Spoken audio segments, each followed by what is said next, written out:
I'd like to talk now about two strategic thinking themes. When they occur in a person's top 10, will drive a significant amount of creativity in that personality.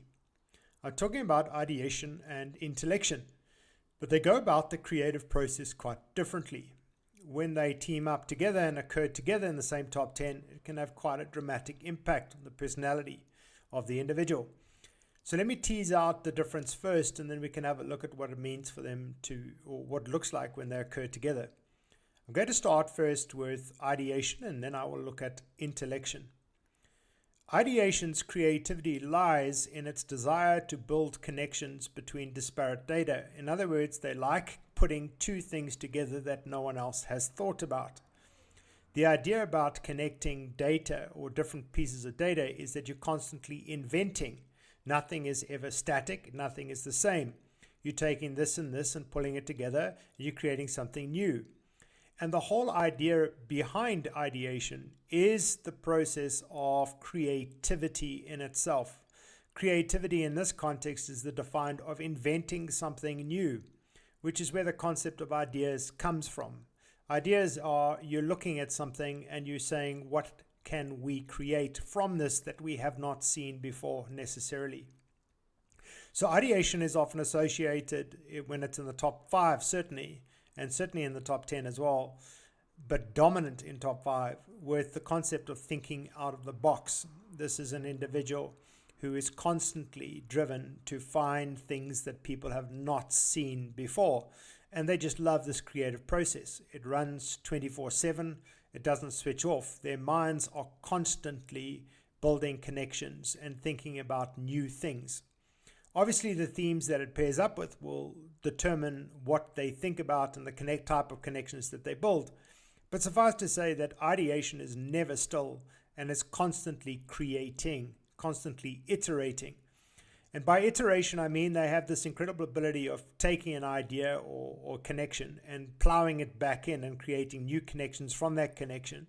And they'll plow that back in and create new connections from the other connections from their first connections. And this is essentially how their minds work. They're never still. So you cannot say to someone with ideation, you need to still your mind, or you need to calm your mind down, or you need to stop creating, because the reality is it's a constant process. Obviously, they're going to want to apply that creativity somewhere where that iterative process of idea generation or creation can result in something really cool. But it does mean that their minds are never finished, and the work that they do is never finished.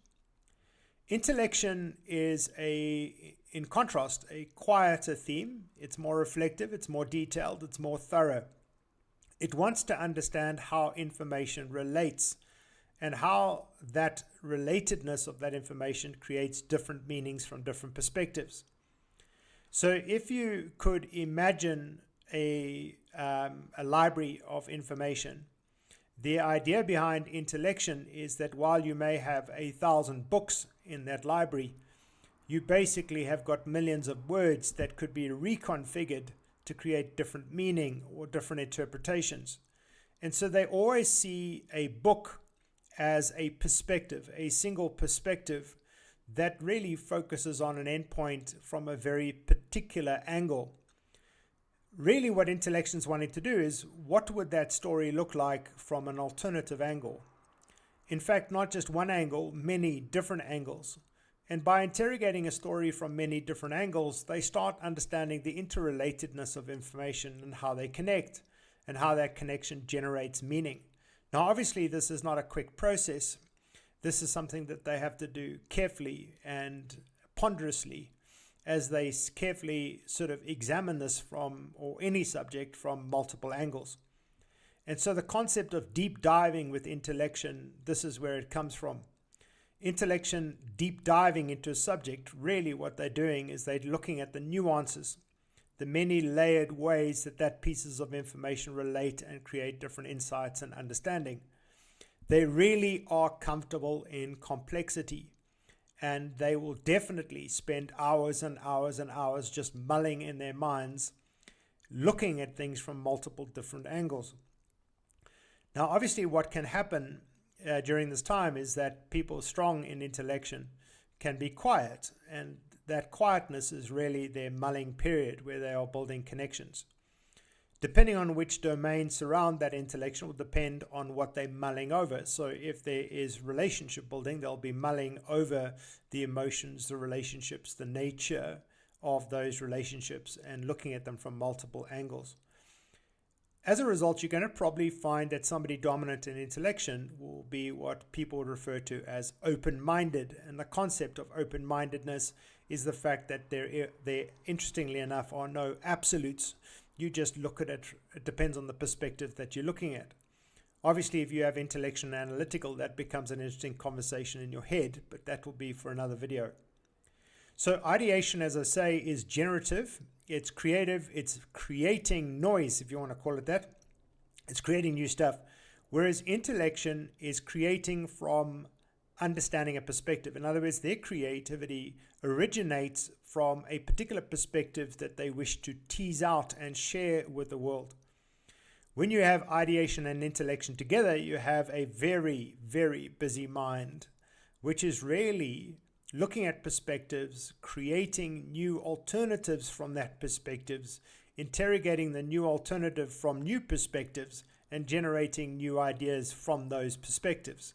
And if I've confused you, you'll begin to understand what happens in a person with intellection and ideation in their mind, because I think this is the state that they function in most of the time.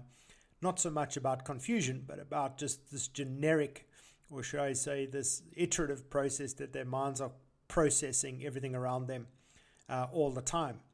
And so they find it very difficult to still their minds, because that's not basically how their minds work. Obviously, if you've got ideation and intellection together, a purpose or a reason is quite good in terms of directing your mind, because if you just allow it to wander, you can imagine what's going to happen. So I hope that helps.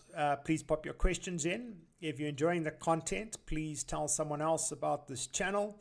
Like and subscribe. That always helps these thoughts getting out. But if I can help you in any way, drop your questions below, and I'll gladly share my perspective or an idea about what you could look at.